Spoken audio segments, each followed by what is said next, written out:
আল্লাহ নবী যখন পৃথিবীর জমিনে আসেন এই রকম পরিস্থিতি পুরো দুনিয়ার জমিনে ছিল। ক্ষমতাশালীরা একদল লোককে অর্থ দিয়ে অশিক্ষিত মানুষগুলোকে, মূর্খ মানুষগুলোকে অর্থ দিয়ে তারা তাদের হাতের পোশাক গুন্ডা বানিয়েছিল। তারা তাদের দিয়ে নারীদের ভোগ লুটতো, নারীদের উপরে জুলুম করাতো। তারা মনে করত আমরা বড় আনন্দে রয়েছি। এ যুবকেরা, তরুণীরা, বাপেরা তাদের ঘরে দিয়ে লুট, দাঙ্গা, খুন খারাপি করাতো। এই ছিল পৃথিবীর চরিত্র। আল্লাহ নবী এসে মক্কা থেকে শুরু করলো, রোম থেকে শুরু করে, পারস্য থেকে শুরু করে পৃথিবীর সমস্ত মানুষের কাছে মাত্র 23টা বছরে সবার কাছে ইনসাফের মেসেজ পৌঁছে দিল, ইনসানিয়াতের মেসেজ পৌঁছে দিল, মানবতার মেসেজ পৌঁছে দিল। গরিব গুলোকে বুঝাতে লাগলো, তোমরা এই যে খুনোখুনি করছো, ভাই ভাই মারপিট করছো, একে অপরকে কাটাকাটি করছো, এ যুবক মন দিয়ে শুনবেন, যাদেরকে আমার নবী বুঝাচ্ছে, যাদের জন্য নবী লড়াই করছে, তারা কেউ একজন মুসলমান ছিল না গো, তারা কেউ ইসলামের অনুসারী ছিল না গো। তারা এই আবু জেহেল, উতবা তৈরি করা 360টা নকল খোদারই উপাসনা করত। তাদেরকে নবী আমার বুঝাতে লাগলো। আল্লাহ নবীর কথা শুনে তারা নবীর সোহবতে আসা যাওয়া লাগলো, নবী পাককে টেস্ট করতে লাগলো, নবী পাককে পরীক্ষা করতে লাগলো। বিভিন্ন দিক দিয়ে পরীক্ষা করতে করতে করতে তারা আমার রাসূলুল্লাহর মধ্যে যে সততা, যে না ইনসাফ, ইনসানিয়াত দেখতে পেয়েছে, নবীর মধ্যে যে প্রেম, ভালোবাসা, আখলাক দেখতে পেয়েছে, তারা দিওয়ানা হয়ে গিয়ে মুহাম্মদ রাসূলের কথাকে মেনে নিয়ে ঈমানের নূরে কলেমা পড়ে সৃষ্টিকর্তা এক আল্লাহকে আল্লাহ বলে, মুহাম্মদ রাসূলকে রাসূল বলে ঈমানের কলেমা পড়ে দলে দলে দলে ইসলামের মধ্যে চলে এসেছে। আরো জোরে বলুন সুবহান।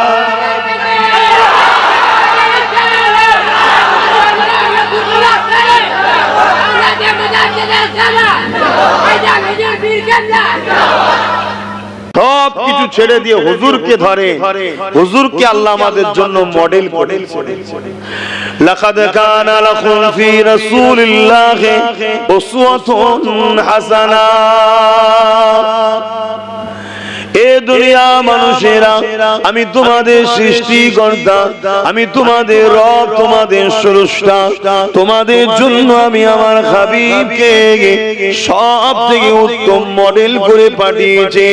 তোমরা তোমাদের জিন্দেগির চলার প্রতিটা পথ, প্রতিটা মুহূর্ত, প্রতিটা কাজ আমার রাসূলুল্লাহকে ফলো করে তোমরা চলো। যদি দুনিয়াতেও কামিয়াবি চাও রাসূল ধরো, আখিরাতে যদি কামিয়াবি চাও রাসূল ধরো, নাই তোমাদের কামিয়াবি নাই। ইতিহাস বলছে জুলুম তো হবে রে বাবা, হকের পক্ষে থাকলে জুলুম হবে না? হবে তো। কিন্তু মনে রাখবেন, হকের পক্ষে যারা থাকে তাদেরকে আল্লাহ সাহায্য করে, বিজয় তাদেরই হয়। জোরে বলুন সুবহান। আল্লাহ নবী যখন মক্কা জমিনে আসলেন, মক্কা মানুষদিগকে না ইনসাফের মেসেজ দিতে লাগলেন। লা ইলাহা ইল্লাল্লাহ, अल्लाह के सिवा दूसरा कोई माबूद ही नहीं। ए रसूलुल्लाह मैसेज দিতে লাগলেন, সেই আল্লাহ তোমাকে আমাকে কেন বানিয়েছে, এই মেসেজ রাসূলুল্লাহ দিতে লাগলেন। ইনসাফ করো, জুলুম করো না, গরিবকে ভালোবাসো, গরিবকে লুটো না, এতিমকে সাহারা দাও, এতিমের মাল ভক্ষণ করো না, বিধবাকে আশ্রয় দাও, তার উপরে অত্যাচার করো হলো না। এমন করে নারী দিওকে জ্যান্ত জ্যান্ত পুঁতে দিত মক্কা পৃথিবীর মানুষেরা। আল্লাহ রাসূল বললেন তাদেরকে জ্যান্ত পুঁতে দিও না, যিনি পুরুষ বানায় তিনি কন্যা সন্তান দেয়, নারীগুলোকে বাঁচার অধিকার তোমরা দাও। আল্লাহ নবী যখনই মেসেজ দিতে লাগলেন, এ যুবকেরা, তরুণেরা, বাপেরা, ওই সময় মক্কা তৎকালীন জালিম শাসক ছিল আবু জেহেল, উতবা, সাইবা, আবু লাহাব, তারা আমার রাসূলুল্লাহকে বিরোধী শুরু করে দিল। কেন? তারা মানুষকে একটা দুটো নয়, নকল খোদা হাজার হাজার ধরিয়ে দিয়েছিল এবং মানুষকে তারা বুঝিয়েছিল নারী হলো আমাদের কৃতদাস দাসী, নারীদের কোনো সম্মান নাই, নারী হলো পুরুষদের ভোগের জন্য। এইভাবে তারা দুনিয়ার জমিনে অশান্তি দাবানল জ্বালিয়েছিল, সন্ত্রাসী করে বেড়াতো, খুন খারাপি করে বেড়াতো, গরিবগুলোকে ধরে ধরে কতল করত, হত্যা করত, নারীগুলোর ইজ্জতকে লণ্ঠন করত, কন্যা সন্তানে জ্যান্ত জ্যান্ত পুঁতে দিত, মানুষের কোমরে রশি দিয়ে বাজারে নিয়ে গিয়ে নিলামে তুলতো, বিক্রি হতো, ধনীরা এসে তাকে খরিদ করে নিয়ে যেত। এই অন্যায়ের বিরুদ্ধে আমার রাসূলুল্লাহ দাঁড়িয়ে গেলেন।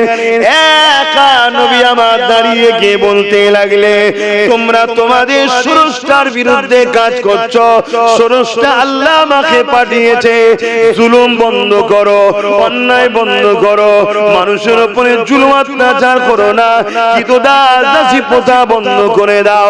নারী ভোগের জিনিস নয়, নারী তো মায়ের জাত, আল জান্নাতু তা'তা'দামুল উম্মাহাত, মায়ের পায়ের তলাতে ছেলেদের জান্নাত রয়েছে।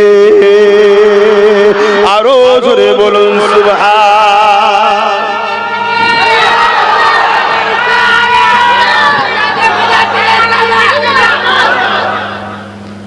আমার নবী যখনই নাই মেসেজ দিতে লাগলেন, সত্যের মেসেজ দিতে লাগলেন, বদমাশি হচ্ছে, তুমি তো অশূন্য মোবাইলে ব্যস্ত কেন? এমনি মন মিজাজও ভালো নেই, মাথাটাও ভালো নেই, পেটের জন্য জলসা করতে এসেছি যে তোমার ধার ধরবো আমি। ভালোবাসো, তোমায় চিনি, তুমি আমায় ভালোবাসো, আমি তোমায় ভালোবাসি, কিন্তু ভালোবাসাটা বিয়াদবির দ্বারা হয় না, আদবের দ্বারা হয়। তোমায় ভুলে গেলে হবে না, আমি তোমার নবীর দ্বীনের একজন খাদেম। সামান্য 2 টাকার নেতার কথা বলতে গেলে সেখানে উল্টো পাল্টা হলে পুলিশ দিয়ে তুললি যে পিটানো হয়, ঠিক না বেটি?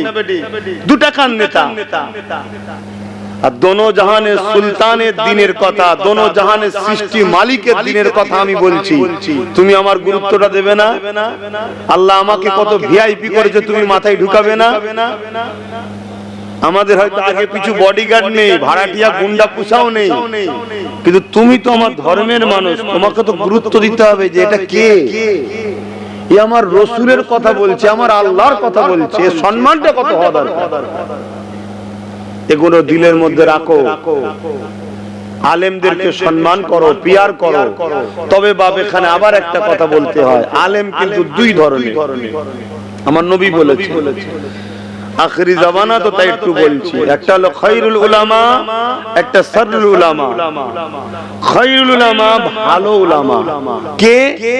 যারা মুখ খুললেই উদ্দেশ্য থাকবে আল্লাহ ও রাসূল, তাতে কে চড়ছে, কে ফাটছে, কার কি হচ্ছে, ও নিজের বেটা ধরে পড়ে যাচ্ছে কি বাপ ধরা পড়ে যাচ্ছে, ও সব দেখবে না, উদ্দেশ্য থাকবে আল্লাহ ও রাসূল। কথা মাথায় ঢুকছে? আরেকটু বলছি, যে উলামার লক্ষ্য আপনাদের ঘরে আল্লাহ ও রাসূলের সঙ্গে জুড়ার, শুধু আল্লাহর সঙ্গে জুড়তে চাইলে হবে না, আল্লাহ ও রাসূলের সঙ্গে যে উলামা জুড়তে চায়, এটা একটা নমুনা হলো খায়রুল উলামার ভালো উলামা। আর শাররুল উলামা কারা শুনছেন তো? যারা এলেম অর্জন করেছে, আল্লাহ এলেম দিয়েছে, কিন্তু ও বেটা এলেম থাকার পরও দুনিয়ার তাগুদি শক্তির কাছে মাথা নত করে তার কাছে বিক্রি হয়ে যায়। অন্যায় দেখলেও কথা বলবে না, চুপ থাকবে। দুনিয়ার প্রভু যেন আমার নারাজ না হয়ে যায়, দুনিয়ার নেতা মন্ত্রী ক্ষমতাশালী প্রভাবশালী পাড়া ধনীটা আমার উপরে যেন নারাজ না হয়ে যায়। ও মদ খাচ্ছে, খাগে যাক, ও সুদের কারবার করে তো কি হয়েছে, আমাকে তো নজরানা দেয়, অত ওর বিরুদ্ধে বলা যাবে না। এরা হলো দুনিয়াদার উলামা, শুনছেন তো নাকি? আর খায়রুল উলামা হলো মার ফেটা বেরা বড় লোক হয়েছে। আমার আল্লাহর জন্য কথা বলতে হবে, সুদখোর তার বাড়িতে ফিরিতে চা পর্যন্ত খাওয়া যাবে। কথা শুনছেন না? এতে তো দাওয়াত করলো কি না করলো সব চিন্তা করতে গেলে হবে কেন? হিসাব তো আব্বাস সিদ্দিকীরও নেবে আল্লাহ। আমি তো মনে করি আপনাদের থেকে বেশি হিসাব আমার হবে। কেন? যেমন সম্মানও দিয়েছে, যেমন বড় বংশে নবীর খানদানে জন্ম দিয়েছে, দাদা পীরে আওলাদ করেছে, লোকের কাছে প্রিয় করেছে, নবীর মেম্বারে নিয়েছে বসিয়েছে, সব কে করছে? তেমন কই ফেরটা নেবে না? আমাদের তো বেশি টেনশন কেন? সারা জীবন বলে বেড়াচ্ছি লোককে ভালো কথা, আর আমরা যদি করতে না পারি মাত্র ডবল হবে। এ কাজ যেমন সম্মানীয়, এ কাজ তেমন রিস্কের। আবার আল্লাহ যদি চান, জানি না ভালো হতে পেরেছি কি, যদি আল্লাহ পছন্দ করে লাই যে আমার দিনের খেদমত করেছিস তুই, যা আজকে কেন ময়দানে মাশরে থাকবি বেহিসাব জান্নাত। জোরে বলুন সুবহানাল্লাহ। কেন আলেমরাই সর্বপ্রথম বেহিসাব জান্নাতে যাবে। আবার কিন্তু বিপদও আলেমদের প্রচুর। আবার আর আলেমদের পিছনে ইবলিস থাকে বেশি। তোমাকে যদি ইবলিস পথভ্রষ্ট করে তোমার ক্ষতি করবে, বা তোমার পরিবার সন্তান, তোমারও যারা গার্জেন তুমি যাদের, তাদের ক্ষতি করবে। কিন্তু এটা আলেমকে যদি বিগড়ে দেয় ইবলিস, বলেন একটা ইমামকে যদি ইবলিস বিগড়ে দেয়, ওই মহল্লার প্রত্যেকটা মুসলমানকে ইমাম ক্ষতি করে ফেলবে। ইমাম দুই ধরনের হয়, একটা হলো ইমামে সুগরা, একটা ইমামে কুবরা। মসজিদের ইমাম হলো ইমামে সুগরা, ছোট ইমাম। ইমামে কুবরা হলো দ্বীনের দায়ী, যারা যারা দ্বীন প্রচার করে তারা হলো ইমামে কুবরা, বড় ইমাম। শুনছেন তো নাকি? তা ইমামে সুগরাকে যদি বিগড়ায় ওই মুহাল্লা যাবে, আর ইমামে কুবরাকে যদি বিগড়ায় কোটি কোটি লোককে সে ধ্বংস করে ফেলবে। তাই কোন এক কিতাবে অনেক আগে পড়েছিলাম, যদি ভুল হয় উলামা থাকে একটু ধরিয়ে দেবেন। বিষয়টা ঠিক এমনই, সম্ভবত ইমামে আজমের নাম আমার স্মরণ নাই, নামটা তাই বাদ দিচ্ছি। এক ইমাম রাস্তা দিয়ে যাচ্ছেন, আর একজন শরাবি শরাব খেয়ে যাচ্ছে। তো শরাবি তো টলছে, এই পড়া অনেক আগে রে বাবা, কত খেয়াল থাকে পড়ার জীবনে পড়া। আর এত ব্যস্ত হয়ে গেছি, এত ব্যস্ত হয়ে গেছি, মনেও রাখতে পারছি না। আর নতুন করে যে কিছু ডাউনলোড করবো সে সময়ও পাচ্ছি না। ভাই খোলাখুলি কথা ভাই, তোমার সামনে হুজুর সেজে বসে আর পিছনে কি রকম বদমাইশি করছি আল্লাহ তো সব দেখছে। অতএব হক কথা সামনে বলে দেওয়া ভালো। এতে যার পছন্দ হবে নিয়ে আসবে, যার পছন্দ হবে নিয়ে আসবে না, কমসে কম ধোকাই না পড়ে মানুষ। আমাকে অনেকে দাওয়াত করতে গেলে আমি ওপেন বলে দিই, ভাই আমাকে দাওয়াত করতে আমার সম্বন্ধে জানো তো, আমি কোন লাইনের লোক, যদি পারো লোড সামলাতে নিয়ে যাও। কেসও খেতে হতে পারে, কাজ কারবারও বন্ধ হয়ে যেতে পারে, কিছুদিন জেল খেটে আসতেও পারে হুজুরকে দাওয়াত করে, হতে পারে, কিছু করার নেই। কেন আমি কোন লাইনে সব জানেন তো আপনারা। এরপরে যদি সে মনে করে যে হ্যাঁ নিয়ে যাওয়া দরকার, চলো, কিন্তু আমি তাকে টোপ দিয়ে নিজের কাজ গুছিয়ে নেবো, বেচারি ফেসে যাক, এটা আমি পছন্দ করি না। বলে দাও কেন? নসিবের মালিক, কিসমতের মালিক আল্লাহ, পৃথিবীর কোন মানুষের হাতে কারো তকদির নাই। তুই শরাবি শরাব পান করে যাচ্ছে, টলছে, আল্লাহ পাকের আলেম বান্দা বলছেন, এই সাবধানে যাও, পার স্লিপ করলে পড়ে যাবে, লাগবে। সারাবি তখন বলছে, ইমাম সাহেব আমি যদি পা স্লিপ করি, আমি যদি পড়ি, আমাকে শুধু লাগবে বা ভাঙবে বা চোট হবে, আমার ক্ষতি হবে। কিন্তু আপনি পা একটু বুঝে ফেলবেন, আপনার পা যদি স্লিপ হয় সমাজ ধ্বংস হয়ে যাবে। একটা মাতালের কত বড় কথা দেখছেন, কত গভীর পণ্ডিতের কথা। কিছু ভাই আছে আমার জ্ঞানী গুণী ভাই, মাঝে মাঝে একটু লাল পানি খায়, মদ। কি ব্যাপার রে? বলছে টেনশন তো খুব, তাই টেনশন দূর করার জন্য। হাই রে মাথা মোটা ভাই আমার, এত জ্ঞানী গুণী হয়ে এই কাজ করলি? হ্যাঁ, মদ খাওয়ার পরে টেনশন বাড়ে, লিভার নষ্ট হবে, কিডনি নষ্ট হবে, কথা বুঝে আসছে? ক্ষতি তো আরো, এতে টেনশন বাড়বে।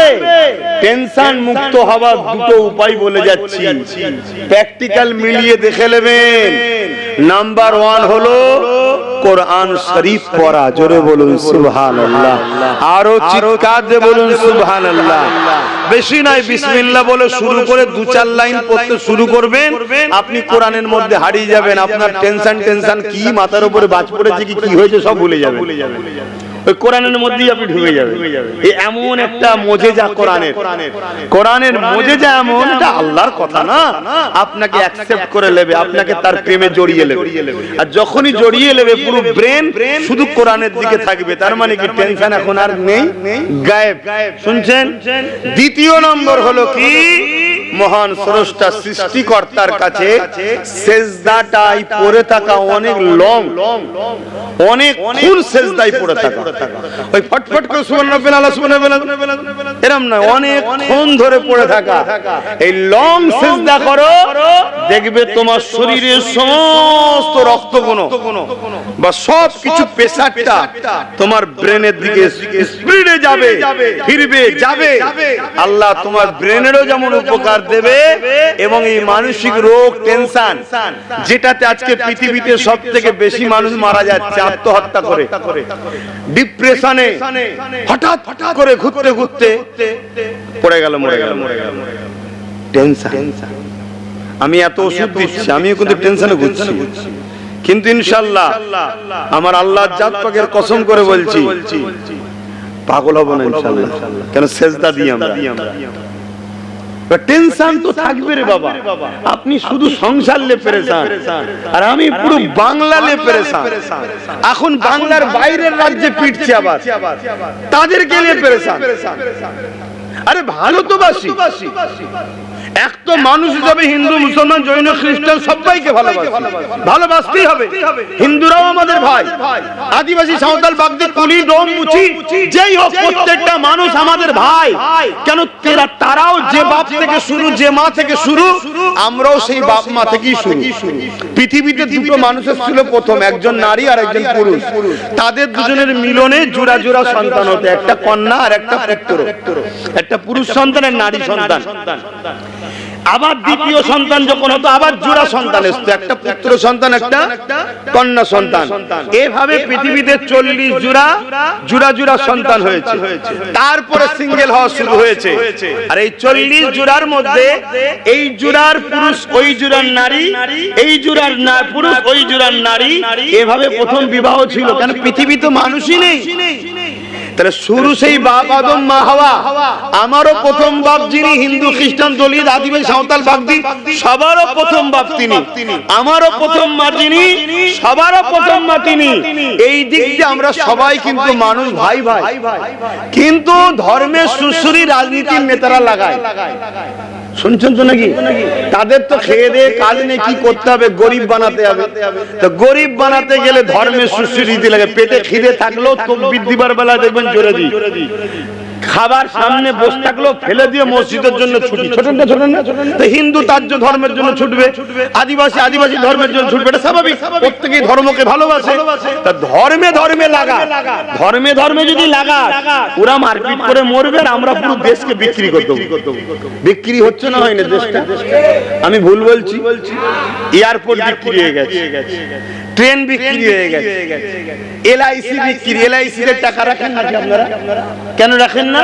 ইসলামে হারাম, চলবে না আমাদের। তাহলে রাখে কারা? আমার মুসলিম ছাড়া অন্য ধর্মের ভাইরাই রাখে সিকিউরিটির জন্য, শরীরের এলআইসি করে, টাকার এলআইসি করে, অনেক কিছু আছে ভাই। তাদের মসলায় হালাল হারাম আমি যাচ্ছি না, কিন্তু রাখে তারা। আমাদের চলবে না কেন? আমাদের ধর্মীয় নিষেধ আছে, সুদ চলে না। তো সেই জায়গায় চাকরি করে কারা? সব হিন্দু ভাইরা। এলআইসি তো পাবলিকের হাতে তুলে দিল, লাস্টে 1 লক্ষর উপরে লোকের চাকরি গেল, সব মুসলিম। কিন্তু আমরা ভাই ভাই মারপিট করে যাচ্ছি, আমার ধর্ম ঠিক, আমার ধর্ম ঠিক, আমার ধর্ম ঠিক, আমার ধর্ম ঠিক। কেন মসজিদে এ করলি, কেন মন্দিরে এ করলি, কেন গির্জায় এ করলি, কেন গুরুদ্বারে এ করলি, এই নিয়ে আমরা মারপিট করে যাচ্ছি।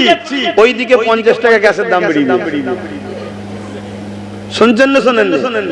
আজকে আমাদের অকাপ সম্পত্তি নিয়েছে, 2023-এ আদিবাসীদের জল জঙ্গলে নিয়েছে, জানেন তো নাকি?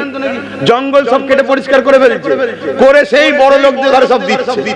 আরে দেশের মাথায় যারা বসে আছে এরা ধনী লোকের সরকার, গরিবের সরকার নয়।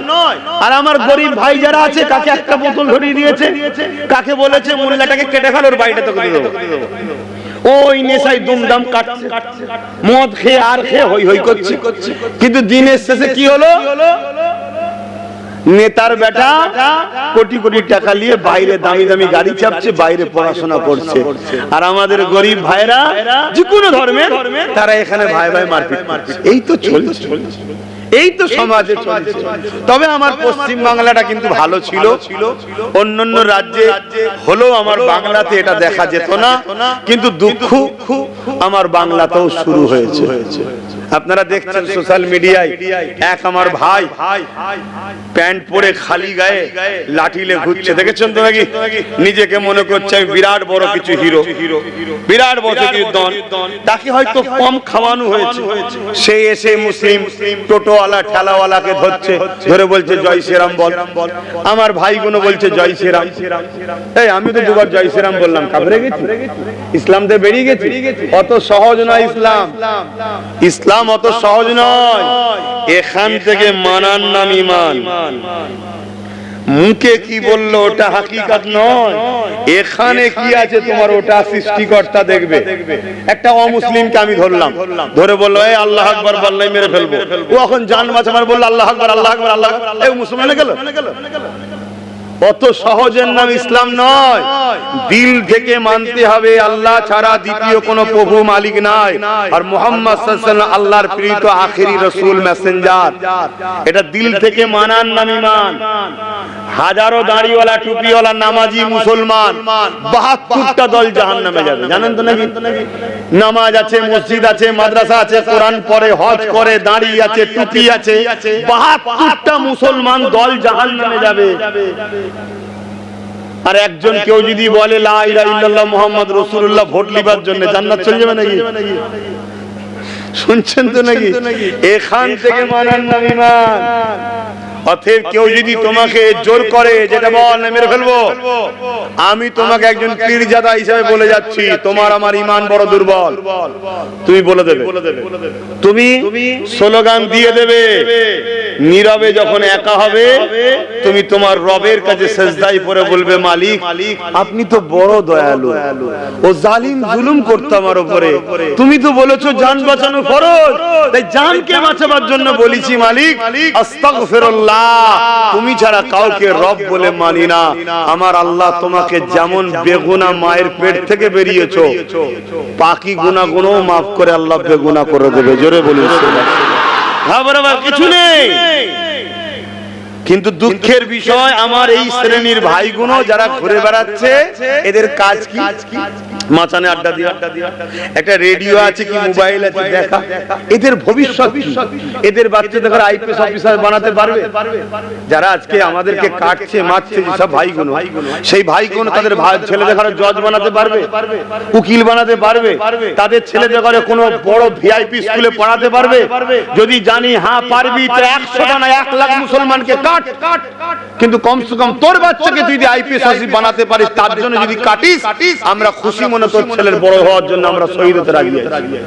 কিন্তু দিনের শেষে ফল কি রে ভাই?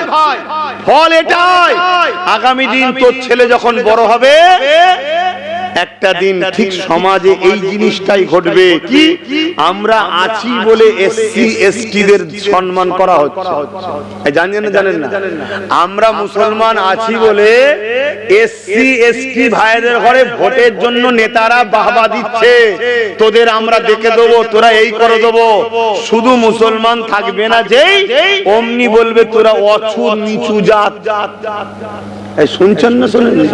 আরে ইতিহাসটা দেখো না, ডাক্তার বাবা সাহেব আম্বেদকরের লাইফটা পড়ো না, তার সঙ্গে কি জুলুম হয়েছে দেখো না। কেন সে নিচু জাত ছিল, মুসলমানরাই তো তাকে তুলে নিয়ে যে বোম্বাই থেকে যখন ফেল হলো বাংলাতে অ্যাসেম্বলিতে তাকে পাস করিয়ে দিয়ে তাকে আগিয়ে দিল, মুসলমানরা তার পিছনে সাথ দিয়েছে। দেখো না, এই যে মুসলমান, আমাদের কাছে এসসি এসটি অছুত তছুত কিছু নেই। আমরা এসটি কো নেতা মানি, দলিত হলেও নেতা মানি, আদিবাসী কো নেতা বানাতে চাই, কি চাই না? চাই না। অতএব আমরা যদি এই অছুত যারা জালিমদের কাছে তাদেরকে যদি ভিআইপি বানাতে চাই, তাহলে আমাদের উপরে জালিমদের রাগ হবে না? হবে না? এজন্য রাগ।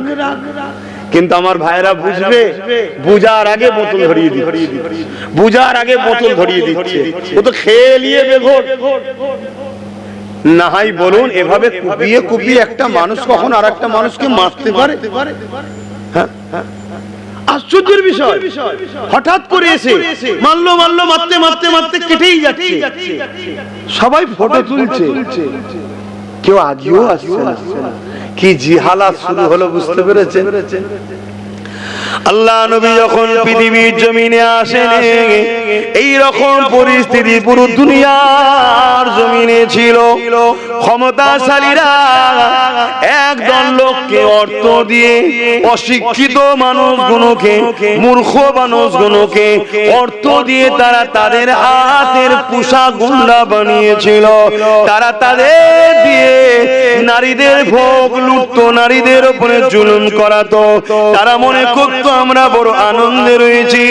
এ যুবকেরা, তরুণেরা, বাপেরা তাদের ঘরে দিয়ে লুট, দাঙ্গা, খুন খারাপি করাতো। এই ছিল পৃথিবীর চরিত্র। আল্লাহ নবী এসে মক্কা থেকে শুরু করলো, রোম থেকে শুরু করে, পারস্য থেকে শুরু করে পৃথিবীর সমস্ত মানুষের কাছে মাত্র 23টা বছরে সবার কাছে ইনসাফের মেসেজ পৌঁছে দিল, ইনসানিয়াতের মেসেজ পৌঁছে দিল, মানবতার মেসেজ পৌঁছে দিল। গরিব গুলোকে বোঝাতে লাগলো, তোমরা এই যে খুনোখুনি করছো, ভাই ভাই মারপিট করছো, একে অপরকে কাটাকাটি করছো, এ যুবক মন দিয়ে শুনবেন, যাদেরকে আমার নবী বোঝাচ্ছে, যাদের জন্য নবী লড়াই করছে, তারা একজন মুসলমান ছিল না গো, তারা কেউ ইসলামের অনুসারী ছিল না গো। তারা এই আবু জেহেল উতবা তৈরি করা 360টা নকল খোদারি উপাসনা করত। তাদেরকে নবী আমার বুঝাতে লাগলো। আল্লাহ নবীর কথা শুনে তারা নবীর সোহবতে আসা যাওয়া লাগলো, নবী পাককে টেস্ট করতে লাগলো, নবী পাককে পরীক্ষা করতে লাগলো। বিভিন্ন দিক দিয়ে পরীক্ষা করতে করতে করতে তারা আমার রাসূলুল্লাহর মধ্যে যে সততা, যে না ইনসাফ, ইনসানিয়াত দেখতে পেয়েছে, নবীর মধ্যে যে প্রেম, ভালোবাসা, আখলাক দেখতে পেয়েছে, তারা দিওয়ানা হয়ে গিয়ে মুহাম্মদ রাসূলের কথাকে মেনে নিয়ে ঈমানের নূরে কলেমা পড়ে সৃষ্টিকর্তা এক আল্লাহকে আল্লাহ বলে, মুহাম্মদ রাসূলকে রাসূল বলে ঈমানের কলেমা পড়ে দলে দলে দলে ইসলামের মধ্যে চলে এসেছে। আরো জোরে বলুন সুবহান।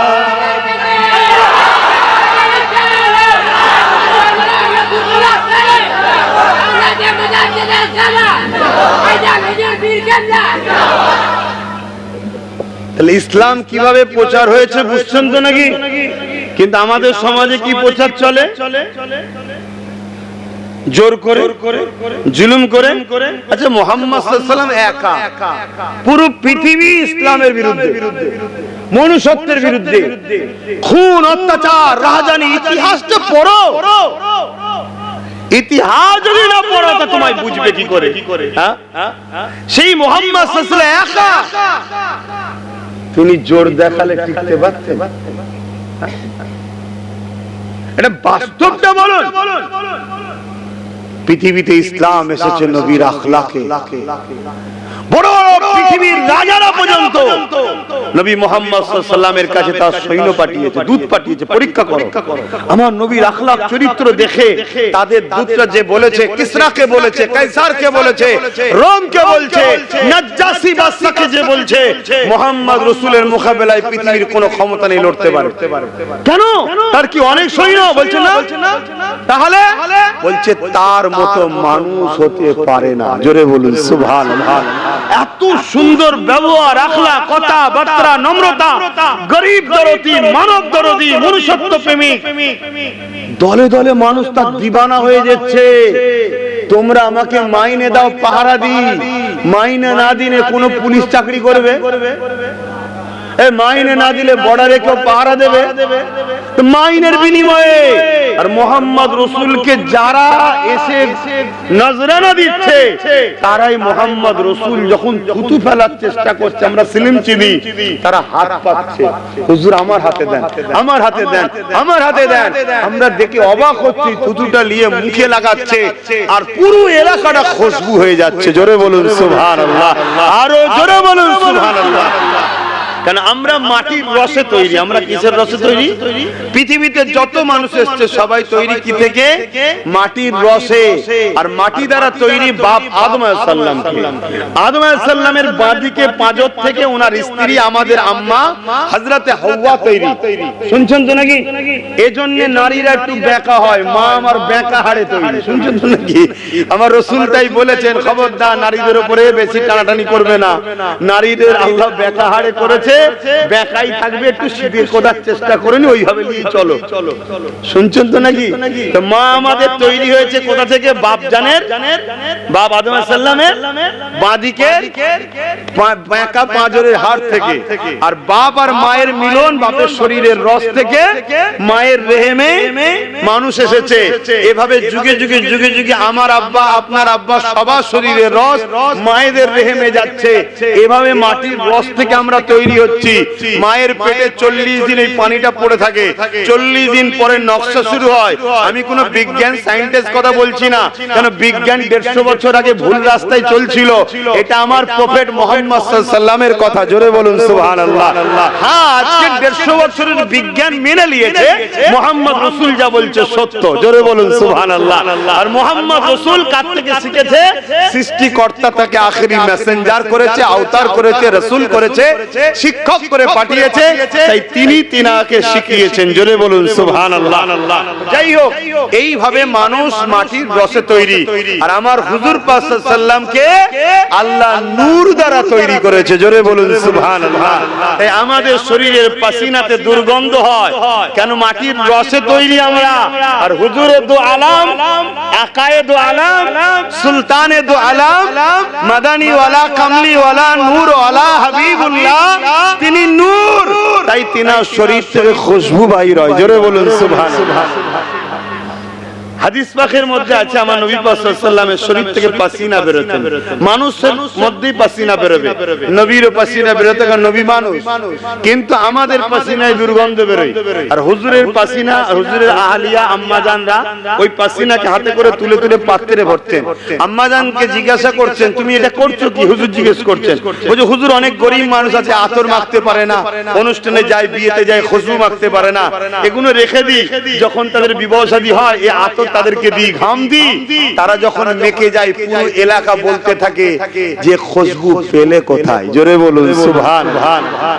আমার নবী তিনি। আরে মানো রাসূলকে, মানো, যার বাদশাহী শুধু জমিনে নয় আকাশের চাঁদকে দুটুকরো করেছে যিনি। জোরে বলুন সুবহানাল্লাহ।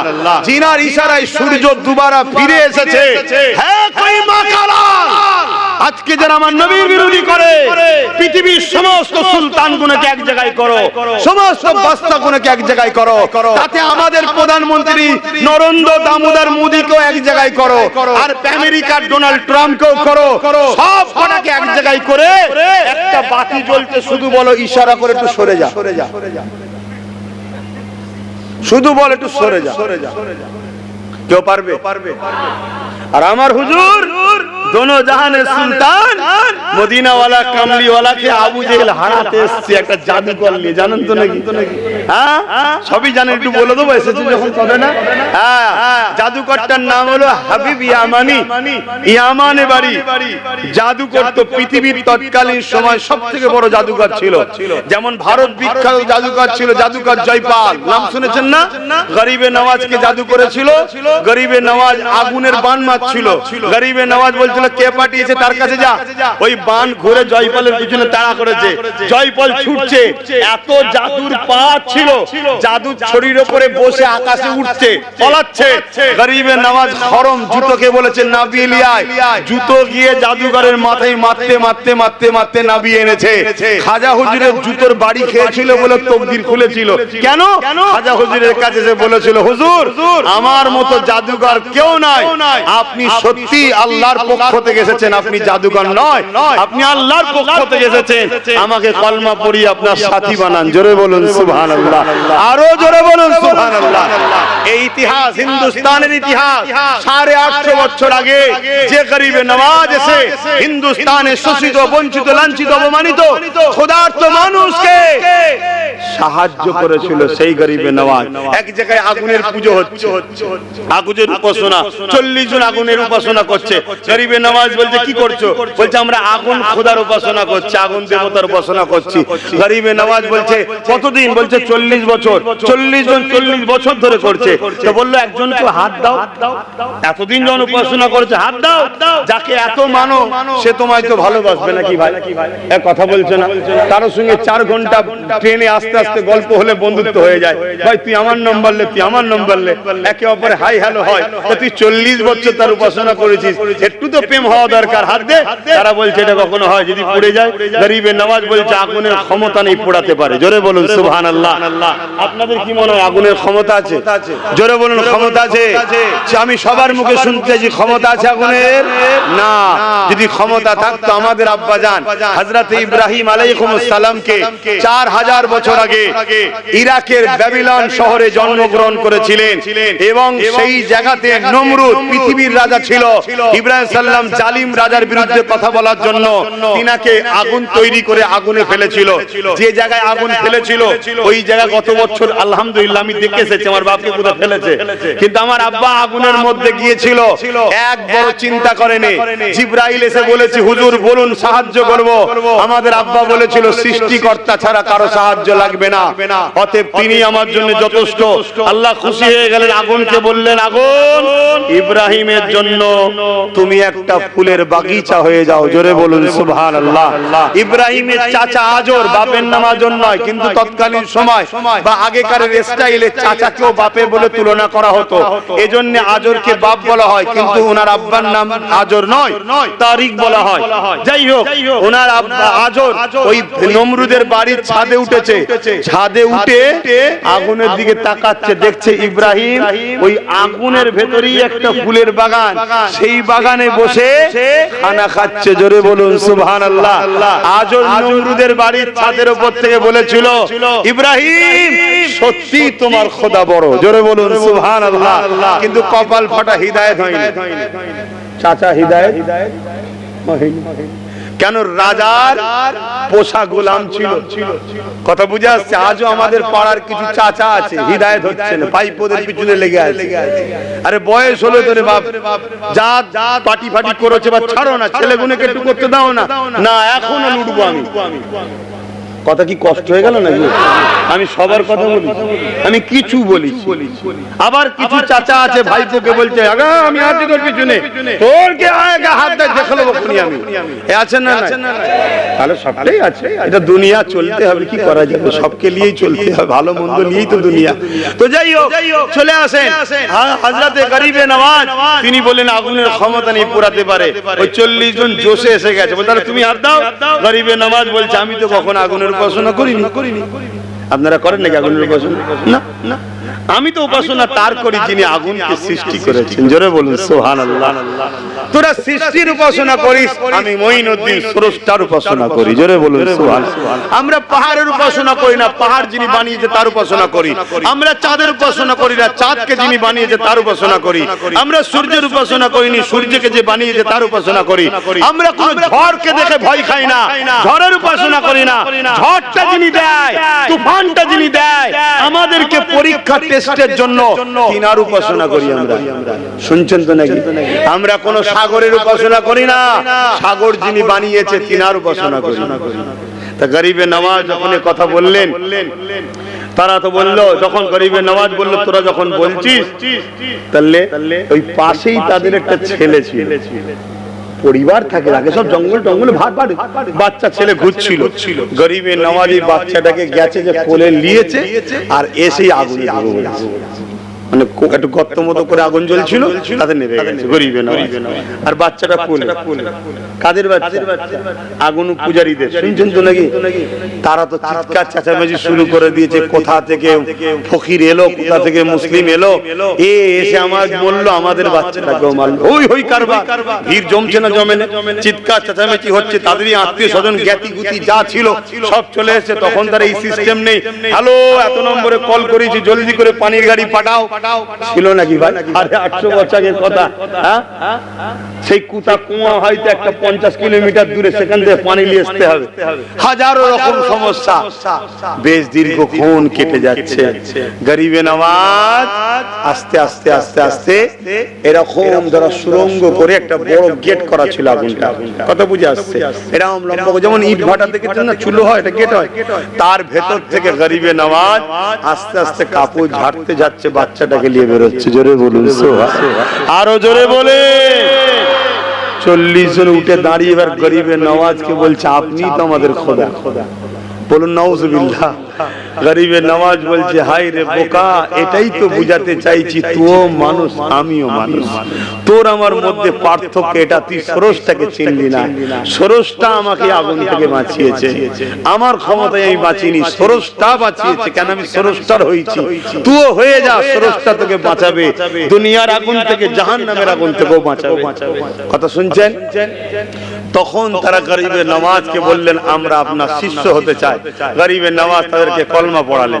কলমা পড়িয়ে বললেন, দিল থেকে মানো আল্লাহ কে সিवा दूसरा कोई माबूद ही नहीं এবং মুহাম্মদ সাল্লাল্লাহু আল্লাহর প্রেরিত রাসূল, এটা দিল থেকে মানো। তারা দিল থেকে মানলেন। বলছেন, দিল থেকে মেনেছো কি মানো না, তার একটা টেস্ট দিতে হবে। কি টেস্ট? গরিবে নওয়াজ খরমটাকে আগুনে দিলেন। খরম বোঝেন তো নাকি? কাঠের হয়, কাঠের। খরমকে কত আগুন, কাঠকে আগুন কত ভালোবাসে না? হ্যাঁ, তো কাঠটাকে দিয়ে দিলেন, খরমটাকে দিয়ে দিলেন, দিয়ে বললেন, তোরা বার কর জুতোটাকে। ভাই কেউ সাহস পায়? মনের মধ্যে ভয় কাজ করবে না, করবে না? তারা হাত দিতে চাইছে না। হুজুর বলছেন, শোনো, তোমরা তো এতটুকু বিশ্বাস করো মিথ্যাবাদী কখনো কামিয়াবি হতে পারে না। তারা বলছে, হ্যাঁ, আমি যদি মিথ্যাবাদী হতাম আগুন আমায় পুড়িয়ে দিত।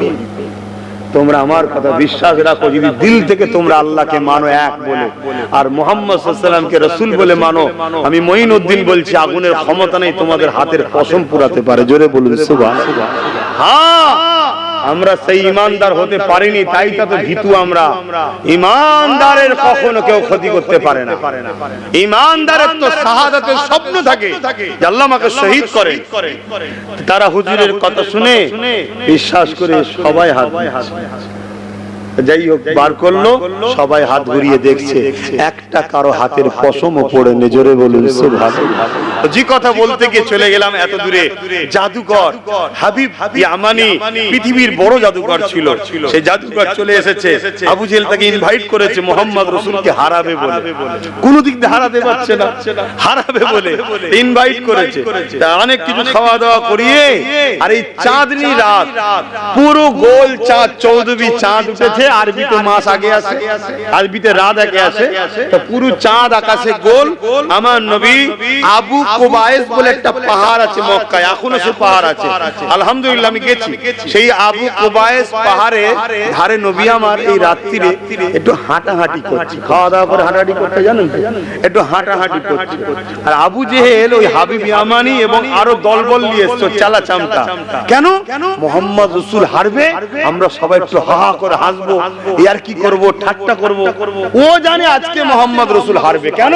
পৃথিবীর সব থেকে বড় জাদুঘর কে নিচে আমি। কপাল ফাটা জানে না যে কার মোকাবেলায় এনেছিস, ঠিক তো নাকি? কপাল ফাটা জানে না কার মোকাবেলায় এনেছিস। তো যাই হোক, এই জন্য বড় আনন্দ এসেছে। আর হাবিব আমানি এসে বলছে, মুহাম্মদ সাল্লাল্লাহু আলাইহি সাল্লাম, শুনলাম নাকি আপনি আখেরি নবী দাবি করেছেন।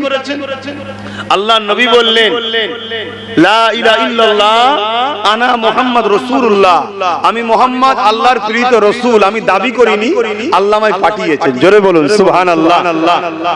তখন এই হাবিব আমানি বলছে, তাহলে আসমানে কিছু অলৌকিক করে দেখান। প্রত্যেকটা আসমানি কিতাব যারা পড়েছে, যে কোনো ধর্মের হোক, তারা জানে জাদু জমিনে হয়, আসমানে। জোরে বলুন, হয় না। আসমানে কোন দাদার দাদাগিরি, জোরে বলবেন, যা হয় জমিনে হয়। কেন? জমিনে মানুষকে ধোঁকা দেওয়া যায়, আসমানে হয় না। দুষ্টু জেন দ্বারা জমিনে অনেক কিছু করা যায়। এখন কিছু কিছু পিসাব বেরিয়েছে, এটা শুনি রাখাচ্ছি, কিছু কিছু পিসাব বেরিয়েছে, নামাজ পড়েনি, বড় বড় মেয়েদের মতো চুল রেখেছে, গেঁজা খায়। কথা বুঝলেন? আপনি যেই যাবেন অমনি পিসাব। কি হলো রে? হাসছি কেন? ও, তোর ঘরের ওই কোণে একটা খব্বিস জেন আছে, ওকে তাড়াতে লাগবে। কি হয়েছে? কি হয়েছে? তাই নাকি? হ্যাঁ, কি হয়েছে? কি করতে হবে? এর জন্য একটা কালো মুরগি লাগবে। কি খব্বিসিরা এসব মুসলিম। আরে আমার কওমের কথা বলছি, আমার কওম এরকম শয়তান ঢুকে গেছে। আমি অন্য ধর্মের কথা বলতে আসিনি কেন, আমি অন্য ধর্ম নিয়ে আলোচনা করবো না কেন, তার ধর্মে কি আছে তাদের ব্যাপার। আমার ধর্মের কথা বলছি, এরকম শয়তান বেরিয়েছে। কমবক্তার জুম্মার নামাজও পড়ে না, পীর সাহেব সেজে ঘুরে বেড়াচ্ছে। লাস্টে সে বেচারিকে এমন ভয় দেখালো, সে তো ঘাবড়ে গিয়ে কি করতে হবে, এই করতে হবে, অমুক ঘাট থেকে এই নিয়ে আসতে হবে, অমুক জায়গার পাগলি আসতে হবে, অমুক জায়গার এই নিয়ে ঘুরছের বলে দিল। সে এমন ভাবে বললো, সে ভাবলো তাহলে বিরাট ব্যাপার, হুজুরকে দিতে হবে। আর কি করতে হবে না, ৫,০০০ টাকা লাগবে। শুনছেন তো নাকি? হুজুর একটু কিছু করা যাবে না, মুরগি যা। সেটা আরো ঘেবড়ে গেল। বেচারি দেনা টেনা করে ধার টার করে ৫,০০০ টাকা জড়ো করে সবকিছু নিজে হাজির হলো। আরে খব্বিস যে কিছু নেই, খালি গামাগাই, সব পয়সা ছেড়ে। এরম শয়তান আছে রে বাবা। খারাপ নিলেন আমার কথা? আমি নিজে একজন পীরের ঘরের ছেলে, কিন্তু এই ভণ্ড গুণের জন্য গরিবের নওয়াজকেও আজকে গাল খেতে হচ্ছে। ২ নম্বর গুণের জন্য অরিজিনাল গুণ মার খাচ্ছে। যেমন কিছু ২ নম্বর মুসলমান বেরিয়েছে, কথা বুঝে আসছে না? নামের আগে মোহাম্মদ অমুক লিখে যায়, AK-47 যেখানে সেখানে গুলি করে দিচ্ছে। শুনছেন না? শোনেন না? ওই শয়তান গুলোর জন্য পুরো মুসলিম জাতি অপমান হচ্ছে না, হয় না? তবে আমি একটা কথা বলবো, তোমার যদি ক্ষুদ্র জ্ঞান থাকে, তোমাকে উত্তর দিতে হবে, পুলিশ ঘুষ খায় হ্যাঁ কি না? ভয় লাগছে বলতে? পুলিশ খোদা নাকি? জোরে বলুন, পুলিশ ঘুষ খায় হ্যাঁ কি না? সব পুলিশ ঘুষখোর? তাহলে এটা যদি না হয় যে সব পুলিশ ঘুষখোর নয়, পুলিশ যে ঘুষ খায় সে ঘুষখোর, তাহলে একটা দুটো মুসলিম সেজে যদি ইসলাম বিরোধী কাজ করে, সমাজে সন্ত্রাসী করে, এর জন্য সব মুসলমান কি করে দোষী হয়? আজকে আমার ভারতবর্ষে হিন্দু ধর্মের একদল লোক সমাজের বুকে অস্ত্র নিয়ে খুন খারাপি করছে না, করে না? একটু হাঁকি না বলবে, এর জন্য সব হিন্দু সন্ত্রাস বলে? কখনো বলা যাবে না, বললে পাপ হবে। কেন? একটা মিথ্যা কথা বলছেন। মিথ্যা কথা ইসলামে গুনার মা। অন্যায় করেন, আপনার জন্য উপর চাপিয়ে দিচ্ছেন। ঠিক তেমনই কি বলে, নীরব মোদি, ললিত মোদি, কত মোদি, চুরি করে টাকা নিয়ে পালিয়েছে না পালায়নি? তাহলে দেশের প্রধানমন্ত্রীও মোদি, এও কি চোর? চুপ করে গেছে। তাহলে মোদি যদি কেউ চুরি করে যায়, তার জন্য যেমন ইনি বলবেন আমি মোদি চোর নয়, তাহলে বাপ দুটো মুসলমান যদি নামধারী, আমি আবার বলছি নামধারী, কেন ও বেঈমান, আমার ধর্মের কলঙ্ক, ও বেঈমানকে প্রকাশ্য রাজপথে গুলি আর মুসলমান লেবাসে যারা গুন্ডাগিরি করে। একমত না একমত নয়? আমরা খোলা চ্যালেঞ্জ দিচ্ছি, সন্ত্রাসের কোনো জায়গা নেই ইসলামে। ইসলাম তো সন্ত্রাস মুক্ত করার না। কিন্তু কাশ্মীরে যে ঘটনা ঘটেছে, ওই ঘটনা এতদিন তো ভাবছিলাম এক, কিন্তু গত 3 দিন আগে আমার পশ্চিম বাংলায় বনগাঁতে পাকিস্তানের 2টো পতাকা টাঙাচ্ছিল অমুসলিম ভাইদের ঘরের ছেলে।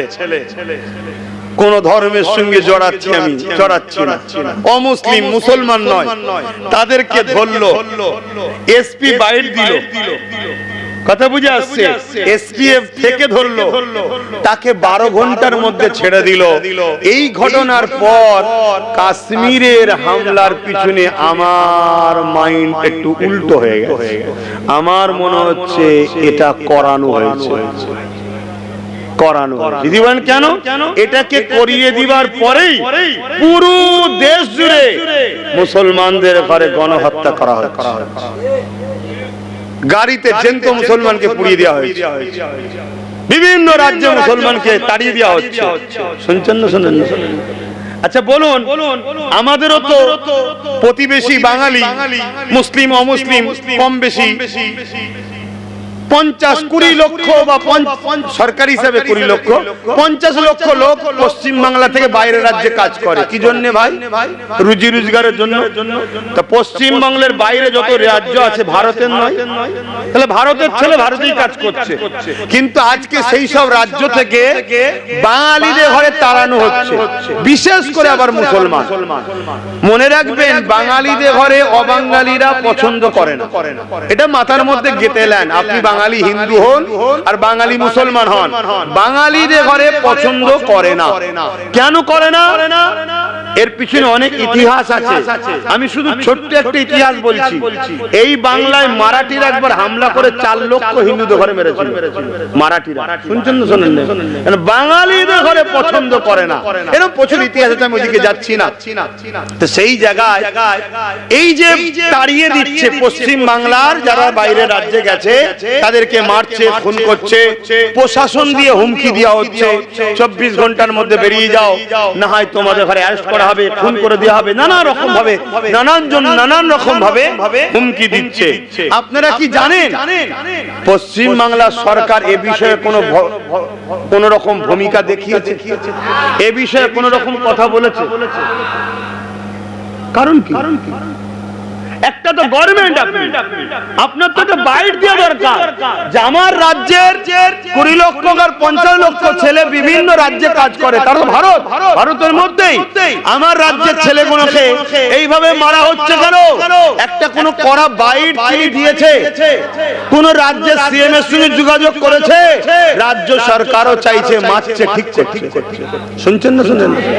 কারণ রাজ্য সরকারও জানে যে মারছে বেশি মুসলমান। একটা দুটো মুসলমান মরে তো কি হয়েছে রে বাবা? পাকা আমের সঙ্গে কাঁচা আম থাকলে একটা দুটো পড়বে, একটা দুটো মুসলিম মরে মরুক যে যা। কিন্তু মূলত মুসলমান খতম করছে। তো মুসলমান খতম করার জন্য বিজেপিও যেমন এক পায়ে আগ দাঁড়িয়ে আছে, আমার রাজ্যের নেত্রীও কিন্তু এক পায়ে দাঁড়িয়ে আছে, মুসলমান খতম করো। তার আরেকটা নমুনা বলে যাচ্ছি, আমার রাজ্যে 2 কোটি অন্য রাজ্যের লোক আছে। কত? 2 কোটি। সামান্য উদাহরণ দিচ্ছি, উড়িষ্যাতে ধরুন আমার রাজ্যে যদি 30,000 লোক উড়িষ্যায় থাকে, উড়িষ্যার লোক আমার রাজ্যে 3 লক্ষ আছে। তাহলে আমার রাজ্যের সরকারের তো উচিত উড়িষ্যার মুখ্যমন্ত্রীর সঙ্গে কথা বলা, তুমিও সেম, সিও সেম। তোমার মতো অপদার্থকে বসানোটাই তো আমাদের জন্য সবথেকে বড় কপাল ফাটা হয়েছে। আজকে হারে হারে বুঝতেন না, বোঝেন না? আমি কিন্তু 2021 থেকে বুঝছি যে বিরাট ঠকাচ্ছে। কিন্তু এই যে ঘুমটা দিয়েছে, এই ঘুমটার পিছনেই সর্বনাশ। আর আমরা মুসলমান ঘুমটা দেখেই দিবানা। কত সুন্দর দেখেছিস, আমার ধর্মকে সম্মান করছে, ধর্মকে সম্মান করছে। ফুরফুরা মাদ্রাসা থেকে প্রত্যেক বছরে ফার্স্ট সেকেন্ড থার্ড একটা না একটা তিনটের মধ্যে থাকতো ফুরফুরা টাইটেল মাদ্রাসায়। এই বছরে কোনো চান্সই নেই। কেন? ফুরফুরা টাইটেল মাদ্রাসায় 14টা শিক্ষক নেই। যেখানে শিক্ষক থাকবে না সেখানে ছাত্রদের পড়া। এভাবে টোটাল পশ্চিম বাংলায়, তোমাদের পাশে সীতাপুর চলে যাও, 11টা শিক্ষক নেই। যাও খোঁজো, যে কোনো মাদ্রাসায় শিক্ষক থাকবে না, তার মানে মাদ্রাসা কোনকে ছাত্র দেবে না। ছাত্র যখন দেবে না, মাদ্রাসা কোন আস্তে আস্তে নীরবে ধ্বংস হবে, টুক করে গিয়ে তালা মেরে দেবো। শুনছেন না? শুনেন, যেভাবে চুচুড়াতে তালা মেরেছিল। তাহলে এ কত বড় ইসলাম বিদ্বেষী, বুঝতে পারছেন?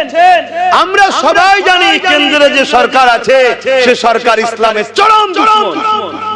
আমরা সবাই জানি কেন্দ্রে যে সরকার আছে সে সরকার মুসলমানদের চরম দুশমন। আমরা সবাই জানি এটা, কিন্তু আমরা এটা তো জানি না যে ঘোমটার পিছনে ইসলাম দুশমনী কতটা করছে। তাই একটু জিজ্ঞেস করলাম, কষ্ট নিলেন নাকি? কষ্ট হলো কারো? ভাই আমার মন দিয়ে শোনেন, তাহলে 2 কোটি অন্য রাজ্যের লোক আমার রাজ্যে কাজ করছে, আর আমার রাজ্যের 50 লাখ অন্য রাজ্যে। যদি আমার রাজ্যের 50 লাখকে অন্য রাজ্য থেকে ফিরিয়ে আনতে হয়, যদি সেফটি না দিতে পারো তাহলে ফিরিয়ে আনো। ওখানে যদি সেফ দিতে না পারো, নিরাপত্তা দিতে না পারো, তুমি রাজ্যের মাথায় বসে আছো, তাহলে ফিরিয়ে আনো। আর যদি ফিরিয়ে না আনতে পারো, রাজ্যের মাথা থেকে নেমে যাও, যে আনতে পারবে তাকে বসাও। এই আমার কথা একমত তো নাকি? আর যে আনতে পারবে তাকে বসাও, আর অন্য রাজ্যে যারা আছে তাদেরকে বলো ভাই নিজের রাজ্যে চলে যাও, খুশি মনে, মারছি না, চলে যাও। আমি জানি এটা আমি বিশ্বাসী নয়, এই যে পাঠানোর বিশ্বাসের পক্ষে আমি নয়, এটা অন্যায় হবে। কিন্তু আমার ছেলে খেতে পারছে না, বাঙালি, আমার বাঙালি খেতে পারছে না। কেন? বাংলায় দেশ স্বাধীনতার জন্য সব থেকে বড় বীর পুরুষ দিয়েছে, নেতাজির মতো মানুষকে বাংলা দিয়েছে, হাফেজ তিতুমীরের মানুষকে বাংলা দিয়েছে, ঈশ্বরচন্দ্র বাংলা দিয়েছে, রবীন্দ্রনাথ ঠাকুর বাংলা দিয়েছে, পীর আবু বকর সিদ্দিক বাংলা দিয়েছে। বাংলা যেভাবে দেশের মহানায়ক দিয়েছে, অন্য রাজ্য দিতে পারে না।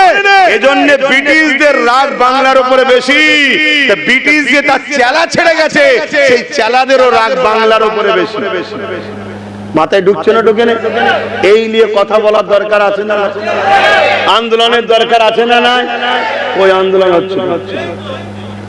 আরে আমার কথাটা সবসময় বাদ দিয়ে রাখেন, আমার কথা সবসময় বাদ দিয়ে রাখবেন বাতিল খাতাতে। আমি সবার সাথে আছি। কোন সময় যখন অন্যায়তে আমার এক বোন ধর্ষিতা হয়েছিল, তার পক্ষে দাঁড়িয়ে ধর্ষণকারীর বিরুদ্ধে আমি রাস্তায় নেমেছি। আসিফাকে যখন কাশ্মীরে 13 দিন মতো মন্দিরের ভেতরে ধর্ষণ করেছে, আর যারা ধর্ষণ করেছে তাদের গলাতেও ফুলাই মালা এবং পতাকা তার হাতে দিয়েছিল এই বিজেপি গভর্নমেন্ট। এরা তো দেশের দুশমন, দেশের। তো সেই জায়গায় এখন আমি করেছি, আমি সব ক্ষেত্রে আছি। আমি বলতে চাইছি, যারা আমার বিরোধী করছেন বন্ধুরা, আপনারা আন্দোলন করছেন না কেন? বলুন, কেউ না কেউ আপনাদের প্রতিবেশী তো কাজে আছে, বিদেশে, বাইরের রাজ্যে আছে না? আজকে তাদের খোঁজ নিয়েছেন? তারা 2 দিন 3 দিন ধরে না খেয়ে ঘরের মধ্যে ভয় ঠকঠক করে কাঁপছে, আর আপনি এখানে খাচ্ছেন আরামে বসে, আর আপনি শাসকের দালালি করছেন। আপনি কখনো প্রশ্ন করেছেন যে আমার ভাই বোন বাইরের রাজ্যে বিপদে পড়েছে, হয় তাদের নিরাপদ দাও, আর না হয় তাদেরকে সেখান থেকে ফিরিয়ে এনে আমার রাজ্যে যারা 2 কোটি আছে তার থেকে 50 লাখ বার করে আমাদের ছেলেদেরকে আগে কাজ দাও। আমার কথা কি কষ্ট হলো কারো? আমি কিন্তু এই ক্ষেত্রে আবার বলবো, এই তাড়ানোর পক্ষে কিন্তু আমি নয়। কেন? ওরাও তো ভারতেই কাজ করছে, ঠিক না? কিন্তু না চারে কি করব? না চারে কি করব? তোমার কথা যদি উড়িষ্যা না শোনে, তাহলে উড়িয়াদের বার কর দাও। তখন উড়িষ্যা সরকারের কাঁধে গিয়ে 3 লাখ বসুক, সরকারের মাথার চুল ছিঁড়বে, সরকার বলবেন না দিদি ঠিক আছে, তোমারটা তোমার থাক, আমারটা আমার থাক। আমরা তো ওটাই চাইছি, আমরা তো বিভাজন চাইছি না। আপনি এতটুকু করতে পারছেন না, তোমাতেই বসাতেন কেন? কি গো, কথা কি বলা ভুল হয়ে যাচ্ছে নাকি? কেন? আমারও কিছু ভালোবাসা, যারা পড়ে আছে তারা আমার মায়ের পেটের ভাই না হতে পারে, কিন্তু মানুষ তো তারা মুসলমান, তারা অমুসলিম, যে কোনো ধর্মেরই হোক, আমার বাংলার সন্তান তো তারা। আজকে তারা কি কষ্টের মধ্যে আছে একটু দেখবেন না? আর পাশাপাশি রইল ওয়াকাফ। এলিয়ার বলার দরকার আছে মনে হয়? হ্যাঁ, ওয়াকাফ নিয়ে কিছু শোনার দরকার আছে? একটু হ্যাঁ কি না বলুন না। ওয়াকাফ নিয়ে শোনার কি দরকার? ওয়াকাফ নিয়ে বাংলার মানুষের কোনো টেনশন নেই তো? কেন দিদিমণি বলে দিয়েছে বাংলায় হবে না? শুনছেন তো নাকি? বলেছে না, বলে তাহলে আর বাংলায় হবে মনে হচ্ছে? কেন হবে? আরে বলে দিয়েছি তো আমি হবে না, তো আবার হবে বলতে? মানে গত 13 বছরে এত মিথ্যা বলেছে যে এইটা আর বিশ্বাস কেউ করছে না। বলেছিল ডবল ডবল চাকরি একটা হয় না, বলেছিল আমি ক্ষমতা এলে ওয়াকাফ উদ্ধার করে দেবো, করে দেয়নি। বলেছিল আলিয়া ইউনিভার্সিটি মাদ্রাসা করবো, মাদ্রাসাকে তুলে দিয়েছে। বলেছিল 10,000 মাদ্রাসা করবো, 10,000 মাদ্রাসা তো দূরের কথা, মাদ্রাসা গুলোকেই ধ্বংস করে দিচ্ছে। এবং আপনারা জানেন কি জানি না, 2024 সেশনে মাদ্রাসা থেকে মার্কশিটে কোরআনের অপশন তুলে দিয়েছে, কোরআন তুলে দিয়েছে, কোরআন ব্যান্ড। পশ্চিম বাংলায় কোরআন ব্যান্ড করে দিয়েছে দিদিমণি, শুনছেন তো নাকি? এটা আমাদের অবদান তো নাকি? আমরাই তো করেছি নাকি? তারপরে আর কি করেছে বলবেন তো? তারপরে আবার কি বলেছে, যখন হুজুর পাক সাল্লাল্লাহু আলাইহি ওয়াসাল্লামের বিরুদ্ধে এক চরিত্রহীন নারী উল্টো পাল্টা বলেছিল, তখন হঠাৎ করে বলল বাংলায় আন্দোলন নয়, দিল্লিতে চলে যাও। আর আজকেও যখন ওয়াকাফের আন্দোলন করতে যাচ্ছে, অমনি বলছেন বাংলায় নয়, দিল্লিতে যাও। আর 100 দিনের আন্দোলন কোথায় হয় বলবেন তো? ও নিজের পাতে সুরলিবার সময় আন্দোলন হবে, আর আমাদের আন্দোলন হবে না। তাহলে পশ্চিম বাংলা কি কারো জমিদারি মনে করছেন নাকি? শোনেন, ছাড় দিয়েছে আল্লাহ, ছেড়ে দেয়নি। আমেরিকাকে ধরেছিল, লস অ্যাঞ্জেলেসকে অনেক কাদাকাটির পর, অনেক ক্ষয়ক্ষতির পর আবার একবার ছাড় দিয়েছে, শুনছেন? আর ওই যে সন্ত্রাস ইসরায়েল ছাড় দিয়েছিল, ধরেছে, জানেন তো নাকি? বাপের নাম ভুলিয়ে দিচ্ছে। আজকের জালিম গুলোকেও বলি শুধরে যা, বিশেষ করে মুনাফিক মুসলমান, শুধরে যা। আল্লাহ ছাড় দিয়েছে, ছেড়ে দেয়নি। ঘরে বাড়ি বাড়ি সব ক্যান্সার রোগী ভরিয়ে দেবে, প্রত্যেকটা বাড়িতে ছোট থেকে বড় সব ক্যান্সার রোগী ভরিয়ে দেবে। খেলার নাম বাবাজি, বুঝতে পারবি তখন? এখনো সময় আছে, পরিবর্তন হয়ে যাবে। আর যেসব পুলিশের ইউনিফর্মে প্রশাসনরা দেশের সংবিধানকে না মেনে গুন্ডাগিরি করছে, ওদেরও উচিত শুধরে যাওয়া। যদি শুধরে না যায়, নিরীহ অসহায় মানুষের বদদুয়ার ফল আল্লাহ পাক এমন মারবে, এমন শাস্তি দেবে, দিশেহারা হয়ে যেতে হবে। কথা শুনছেন না? শোনেন, এরকমও জুলুম চলছে। আবার পুলিশ বুট না পরে চটি পড়ছে, আবার এখানে নেম প্লেট নেই। তার মানে কি? পুলিশ নয়, অ্যাকচুয়ালি তারা গুন্ডা, পুলিশের ইউনিফর্মে গুন্ডা। শুনছেন? যারা প্রকৃত পুলিশ তারা কখনো গুন্ডা সন্ত্রাস হতে পারে বলে আমার মনে হয় না একজন ভারতীয় হিসাবে। কেন? তারা আমাদের গর্ব, ঠিক না বেঠিক? তো যাই হোক, এই গুন্ডাদের বিচার আল্লাহ করবে, শুধরে যাওয়া দরকার। তা আমি যেটা বলতে চাইছি, তাহলে ওয়াকাফ বাঁচানোর দরকার আছে না? আচ্ছা, ওয়াকাফ আন্দোলনটা কেন করবেন বল একটু সরাসরি দেন। মসজিদ মাদ্রাসা আমাদের, তাই ওটা যেমন আমাদের তাই, কিন্তু আপনাদের খেয়াল নাই ওয়াকাফ আইনটা তৈরি হয়েছে সংবিধান বিরোধী। জানেন না? জানেন না? সংবিধানটাকে বাঁচাতে হবে না? তা সংবিধানটা কি শুধু মুসলমানদের? সংবিধান তো সবার।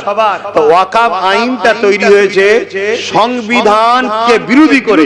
অতএব এই সংবিধান বিরোধী কালা কানুনের বিরুদ্ধে সর্বধর্মের মানুষের ঐক্যর আন্দোলন দরকার। শুনছেন?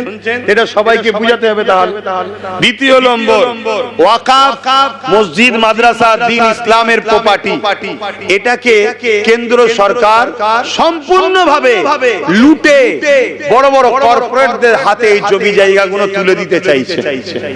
এটা হলো উদ্দেশ্য।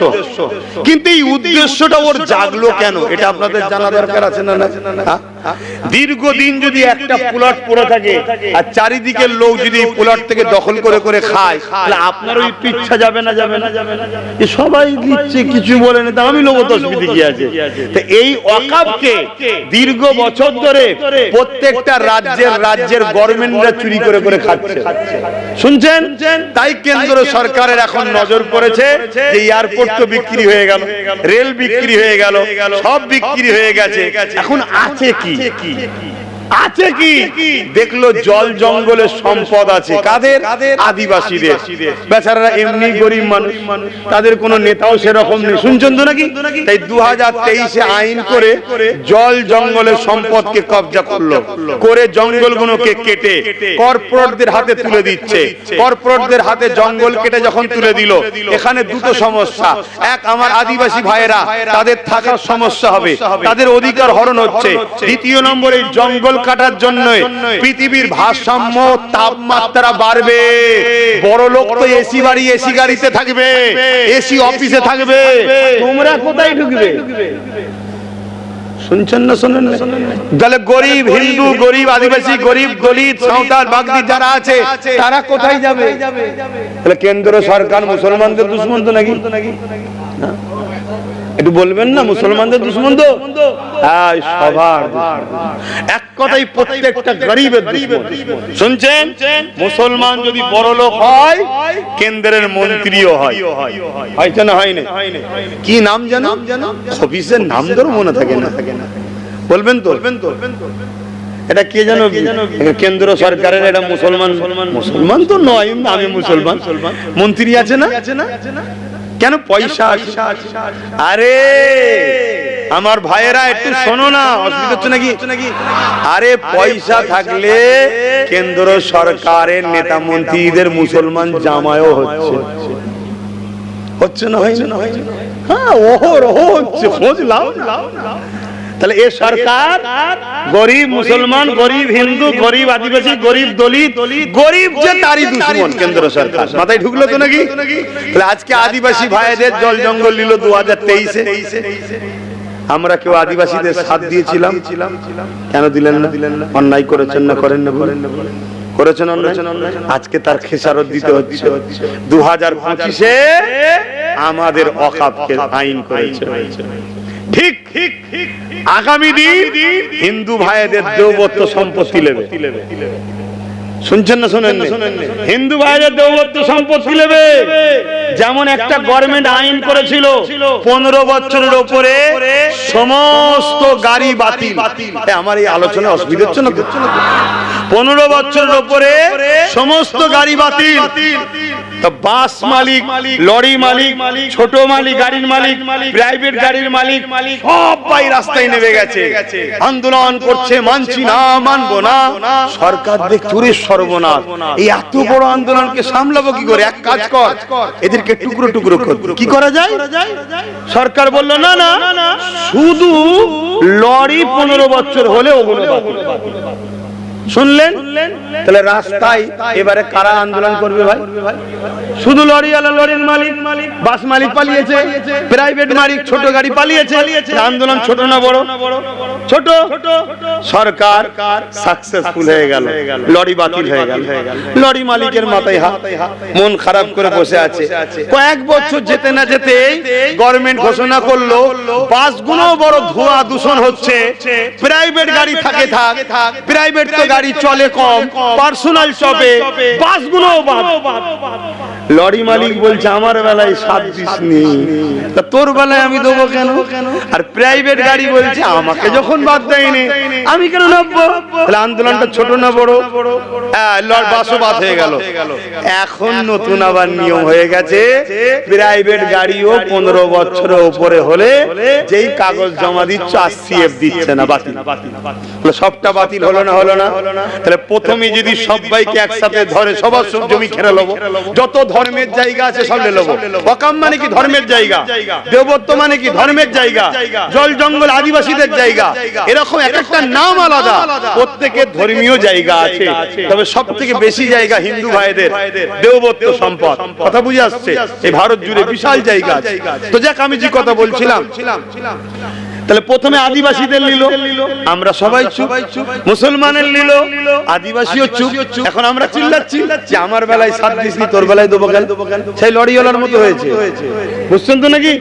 এরপরে আমরা চিল্লে হেঁটে কতটা কি করতে পারবো আমি জানি না, তবে এতটুকু জানি, যদি ওয়াকাফ কালা কানুনকে বাতিল মুসলমান করাতে না পারে, ভারতে মুসলমান একটা থাকবে না, নিশ্চিহ্ন করে দেবে। এই আইনকে বাতিল করাতেই হবে, যে কোনো ভাবে, যে কোনো ভাবে। তাতে কি করবেন না করবেন আমি জানি না, করতেই হবে। এবার যদি বলেন আপনি কিছু পরামর্শ দেন, আমার পরামর্শ আছে, কিন্তু আমার পরামর্শ সমাজ নেবে কি? আমার কম নেবে কি? আমার কম তো নিচ্ছে না আমার পরামর্শ। আমার কম যদি নিত, আমি তো 10 বছর আগে থেকে চিল্লাচ্ছি ওয়াকাফ বাঁচাও, ওয়াকাফ বাঁচাও, ওয়াকাফ বাঁচাও, আলেম উলামা ইমাম মুফতি আসো এক হই, ওয়াকাফ বাঁচাই, ওয়াকাফ বাঁচাই, নিয়েছিল ভাই? এই 10 বছর থেকে চিল্লাচ্ছি, যদি সাথ দিত, তাহলে আজকে ওয়াকাফ আমাদের হাতের মুঠোয় থাকতো, আমাদের হাতের মুঠোয় থাকতো, আমরা পরিচালনা করতাম। আমার মসজিদের জায়গা, আমার মাদ্রাসার জায়গা বেঈমান কি চালাবে? আমরা কথা বুঝে আসছে না? কিন্তু আমার কথা লাইনে, তারপরে আপনাদেরকে একটু পরামর্শ দিয়ে যাব। যদি কেউ মনে করে নেওয়া দরকার, তাহলে একটু পাশে দাঁড়াবেন।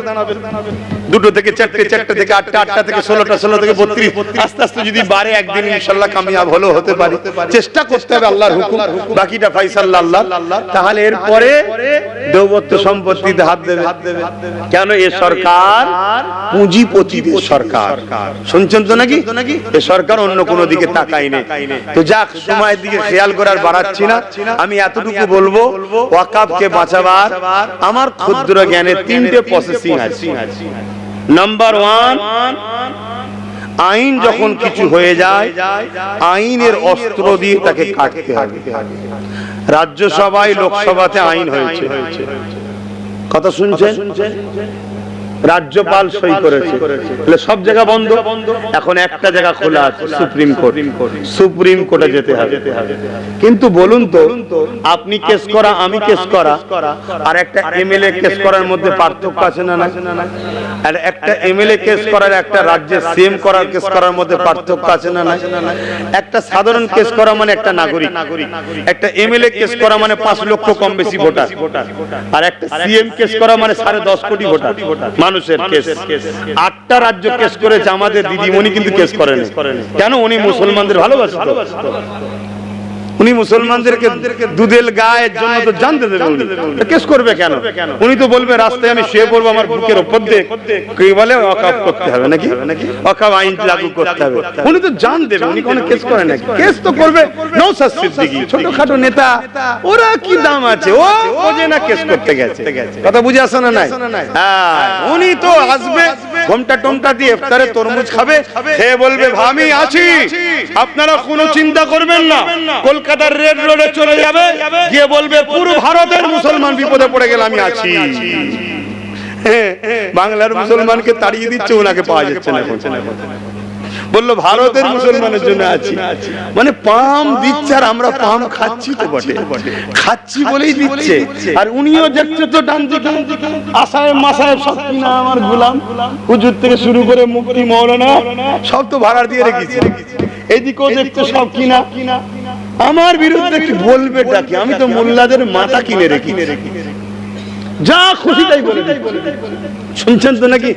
আপনারা ঈদগায় মা বোনেদের নিয়ে যান তো নাকি? ঈদের নামাজে নিয়ে যান না কেন? ও, তোমার ধর্মের মেয়ে ঈদের নামাজে যেতে পারে না, আর অন্য ধর্মের মেয়ে চলে এলো কলকাতার রেল রোডে, কোনো মুফতি মাওলানার ফতোয়া নাই, খেয়ে বসে আছে, ফতোয়া কি দেবে? শুনছেন আমার কথা? অসুবিধা হচ্ছে, অনেকের অসুবিধা হচ্ছে। তো যাক, তো উনি কেস করেন, তাহলে নাম্বার 1 তাহলে কি কেস, তাহলে কেসটা তো হলো না। তাহলে নাম্বার 2 কি, যে ক্ষমতার জোরে তারা আইন তৈরি করেছে সংবিধান বিরোধী, ওই ক্ষমতা অর্জন করে সবাই সমস্ত সেকুলার দলকে নিয়ে ওই ক্ষমতা অর্জন করতে হবে। সেকুলার দলের সাপোর্ট করলে হবে না, তার সাথে তোমাকেও টাচ হতে হবে, ভাড়া খাটলে হবে না, বিজনেস পার্টনার হতে হবে। শুনছেন তো নাকি? তাকে টাচ করে পাওয়ার তৈরি করে আবার আইন তৈরি করে সংবিধান বহির্ভূত যেমন ছিল ফিরিয়ে নেওয়া। কথা মাথায় ঢুকলো? দুটো অপশন। 3 নম্বর অপশন হচ্ছে, দিদি যখন কেস করলো না, এখন একটা রাস্তা আছে। কি? যেভাবে কৃষকরা আন্দোলন করেছিল ওই আন্দোলন আমাদেরকে করতে হবে। ওই আন্দোলনে পাঞ্জাব সরকার কৃষকদের সাথ দিয়েছিল, থাকা, খাওয়া, তেল, গাড়ি, এবং কেউ মারা গেলে 2 লাখ, 3 লাখ, 5 লাখ টাকা ওটা রাজ্য সরকারকে দিতে হবে। দেবে তো নাকি? দেবে না? কেন দেবে না? কত ভালোবাসে, মাসে মাসে 1200 না 1000 করে টাকা দিচ্ছে, দেবে নাকি? বলে আপনারা বলুন সবাই মিলে। আরে বলতে তো হবে, দিতেও তো পারে নাকি? সবাইকে বলতে হবে, তাই তো নাকি? কথা বলছে না? বলা দরকার আছে না? আরে বলা দরকার আছে না? তাই তো আমি বলছি। কিন্তু যদি না দেয় তাহলে তখন আমাদেরকে 26-এ একটা কথা বলা দরকার। কি? দিল্লি চলে যান। কি বলবেন তো নাকি? বলবেন তো নাকি? কারা কারা বলবেন একটু হাত তুলে দেখাবে, হাত লম্বা করে তুলুন। আল্লাহর ঘরের জন্য যদি এই কথা বলতে না পারেন, আপনি মুসলিম নয়, আপনি মুসলিম সুরাতে মুনাফিক, আপনি গাদ্দার ইসলামের। আপনি এই কথাটা বলতে না পারেন কেন? আমার মসজিদ বাঁচাবার লড়াই, আমার মাদ্রাসা বাঁচাবার লড়াই, আমার কোরআনের লড়াই, আমার কবরস্থানের লড়াই। সেই জায়গায় তুমি আমাকে দিল্লি দেখাচ্ছ, তোমারও যখন গদির লড়াই আসবে আমিও তোমাকে বলবো দিল্লি যাও। দরকার আছে না? না, এটা হলো ইমানদারের বৈশিষ্ট্য হবে। আর যদি না বলতে পারো, আল্লাহকে সাক্ষী রেখে বলছি, এর হাতে আল্লাহ তোমাদেরকে শেষ করতে হবে। আমি চ্যালেঞ্জ দিচ্ছি, আমার কথা রেকর্ড হচ্ছে, আমি চ্যালেঞ্জ দিচ্ছি, এর হাতে আল্লাহ তোমাদেরকে শেষ করে দেবে। এ তোমাদেরকে নিয়ে গিয়ে এমন পাকে পুঁতবে যেখানে এসে তোমাকে আর উঠতে পারবে না। কথা মাথায় ঢুকছে না? কেন? খোদার মার হবে, খোদার সাপোক্ষ থেকে শাস্তি। তো যাক, আমি অনেক কিছু বলে ফেললাম। এখন একটু জানতে চাইছি আমার কথাতে, ভাষাতে, ব্যবহারে কার কার কষ্ট হলো? কারো কি কষ্ট হয়েছে? যদি কষ্ট না হয় তাহলে আমার একটা আবদার আছে, আমি একটা ব্রিকেট ডাকবো। সামনে বছরই বছর না, এখন ঝড় পানি এসে গেছে, আমি একা ডাকবো। আপনারা খবর পেলে তোমার ডাকে সাড়া দেবেন। কারা সাথ দেবেন আবার হাত তুলে দেখান। ঠিক বলছেন তো? গাড়ি ভাড়া দিতে হবে, তেল ভাড়া দিতে হবে, খাওয়া খরচ দিতে হবে। না, পারবো না। কেন? তোমাদের ওয়াকাফের মাল আমার কাছে ঝাড়া টাকা নেই, ও সরকার দেয়, খাওয়া দেয়, গাড়ি দেয়, আন্ডা দেয়, তেল দেয়। কেন? হারাম খোররা আমাদের ঝেড়ে নিয়েছে তো। শুনছেন না? শোনেন না? হ্যাঁ, কেন্দ্র সরকার যেমন আইন করে আমাদের দিলকে মিটাতে চাইছে, এ সরকারও আমাদের ওয়াকাফ ঝেড়ে খাচ্ছে। শুনছেন না? শোনেন না? হ্যাঁ, এ যদি বলে আব্বাস মিথ্যা বলছে, তাহলে আমার নামে মামলা করুন না। এদের মন্ত্রী, নেতা, কেতা কলকাতার ভালো ভালো জায়গা সব দখল করে রেখেছে। পীর আব্বাস আলী গোরাচাঁদ হুজুরের 900 বিঘে জায়গা মাত্র আছে 3.25 বিঘে, 3 বিঘেও নয়। শুনছেন না? শোনেন না? বাকি সব জায়গা রাজ্য সরকারের লোকেরা ঝেড়ে খাচ্ছে। আর সব মুনাফিক মুসলমান। তারা দালালি করবে না তো কারা করবে? হ্যাঁ, কিন্তু তোমার আমার ইসলামের নাম কি? অন্যায় মিটিয়ে নাই কে? অতএব এই জালিম সন্ত্রাসদের হাত থেকে মসজিদ, মাদ্রাসা, দ্বীন, ইসলাম, গরিবের অধিকারকে বাঁচাবার জন্য লড়াই করা ফরজ করতে হবে। যদি না করতে পারো, কিয়ামতের দিন জাহান্নামে যাওয়ার জন্য তৈরি হও। আমার ফতোয়া যদি ভুল হয়, রেকর্ড হচ্ছে, কোন হুজুর, মুফতি, মাওলানা ফতোয়া দেয়, তার সাথে আমি বসতে রাজি আছি। কথা মাথায় ঢুকলো? কিন্তু ভাড়াটিয়া দালাল যদি পিছনে সমালোচনা করে আমার কিছু করার নেই। সামনাসামনি আসো, আব্বাস সিদ্দিকী যদি ভুল বলে তোমাকে উস্তাদ বলে মেনে নেব, আর আলেম ওলামাদেরকে বলে যাব, ইমামদের বলে যাব, ভুল মানুষ মাত্র হয়, পরিবর্তন হও, পরিবর্তন হও। সময় এসেছে এক হওয়ার, সব ভুলে যাও, আমিও ভুলে যাব, এক হও, চলে আসো, প্রতি জুম্মায় থাকি, এসে গোপনে কথা বলো, এক জায়গায় হই। দিন যখন সংগঠিত হয়ে যাবে, পাওয়ার যখন হয়ে যাবে, একসাথে বেরোবো, কেউ কিচ্ছু করতে পারবে না। যদি মনে হয় আগিয়ে আসো, আর মনে যদি না হয় আগাতে হবে না। ইনশাআল্লাহ আল্লাহর জন্য, রাসূলের জন্য যেমন লড়ছি, যতদিন আল্লাহ বাঁচিয়ে রাখবে লড়বো। কথা মাথায় শেষ। এবারে আপনারা আমার পাশে ছিলেন, আছেন তো নাকি? বলুন ইনশাআল্লাহ। কিন্তু আল্লাহ মুনাফিকের কি শাস্তি দেয় ইতিহাস খুলো একবার দেখে নেবেন। তাই বলবো পরিবর্তন হন। এখানে ঈমানের ব্যাপার এসেছে, মসজিদের ব্যাপার, মাদ্রাসার ব্যাপার। আরে আমার মা বোনেদেরকে কবর দেবো কোথায়? পড়াবেন নাকি? পড়াবেন? সেই অস্তিত্বের জায়গা এই চুচুড়াতে আজকেই কথা হচ্ছিল। চুচুড়াতে একটা কবরের স্থানে মেন টাউনের উপরে 52 বিঘে জায়গা। কত বিঘে? চুচুড়া, যেখানে 1 কাঠা জায়গার দাম হয়তো 1 কোটি টাকা। তাহলে 52 বিঘে জায়গাকে কেন্দ্র সরকার নেবে না? মুসলমানদের এত ভিআইপি জায়গা কবর দিচ্ছে, সব দিয়ে ভেঙে চুরে তছনছ করে দিয়ে বড় আদানি আম্বানির মতো কোন কোম্পানিকে বিক্রি করে দেবে, কয়েক হাজার কোটি টাকা বিক্রি করে দেবে। তারপরে তোমার দাদু, আমার দাদু মুসলমানদের কবর ছিল, সেই কবরের উপর দেখা যাবে কি করেছে, বড় লোকদের ফুর্তি করার জায়গা। বাকিটার বলছি, শুনছো তো নাকি? বাপ কবরে উপরে ফুর্তি হচ্ছে। এখনো যদি না জাগিস, খোদার গজব হবে আমাদের উপরে, আমাদের উপরে খোদার গজব হবে। কি করব, কি হবে, কি করে পারবো, অত কিছু বুঝি না। সব জায়গায় বোঝো, এখানে বোঝো না কেন? 2021 থেকে বুঝাচ্ছি, চেয়ারের একটা পায়ালে, চেয়ারের একটা পায়ালে। আজকে যে সরকার আমার রাজ্যে বসে আছে, যদি উনি থাকে, যদি একটা পায়া আমার হতো বা আমাদের হতো, কথা বলেন, তাহলে আজকে ওই চেয়ারে বসে দিল্লি চলে যাও বলতে পারতো। কেন? উনি জানে পায়া খুলে নিলেই সরকার পড়ে যাবে।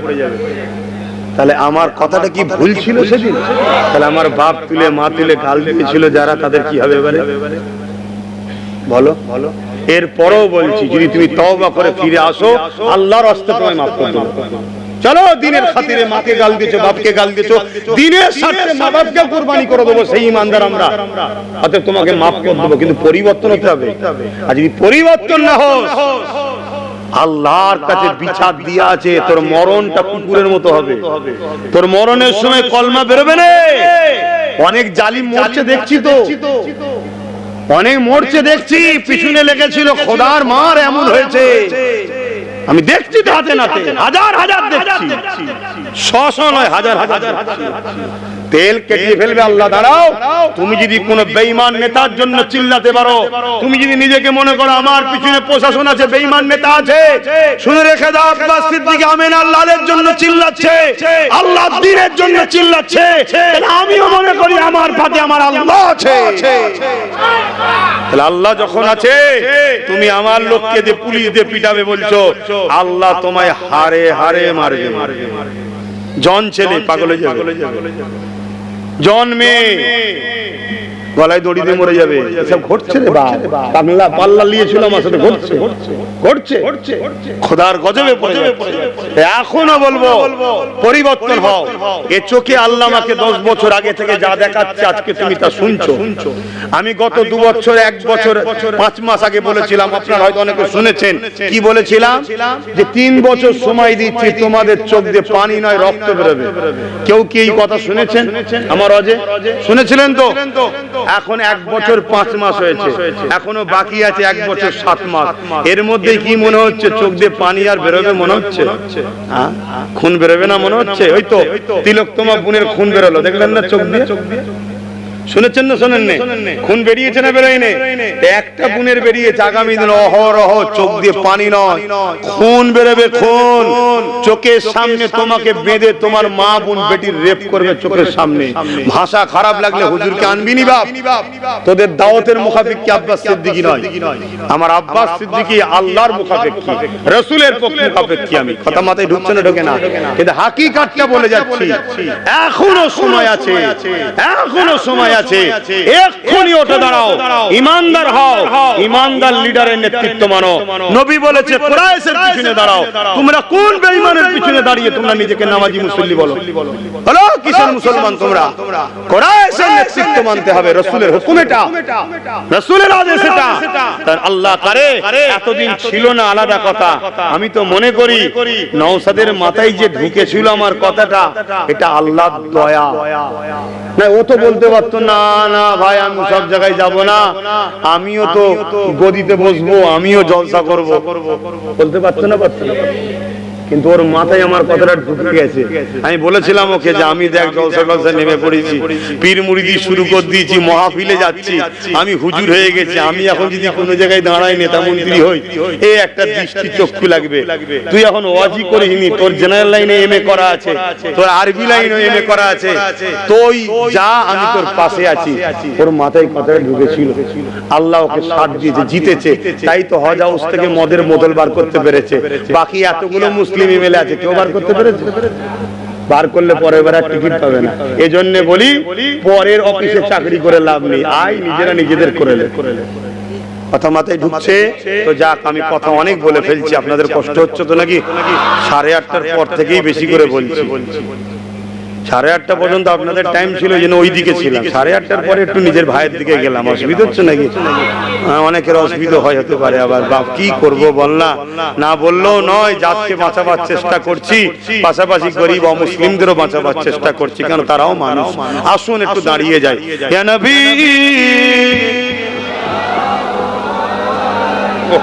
অনেক বেজে গেল রে।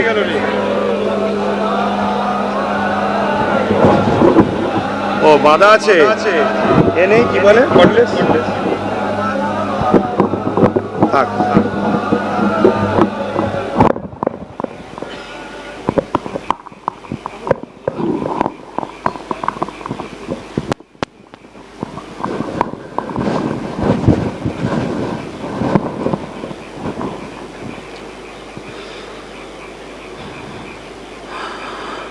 طلع البدر علينا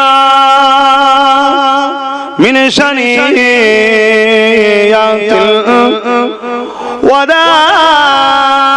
الوداع وجب الشكر علينا ما دغى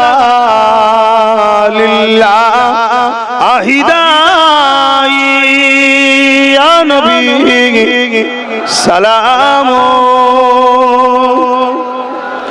ইয়া রাসূল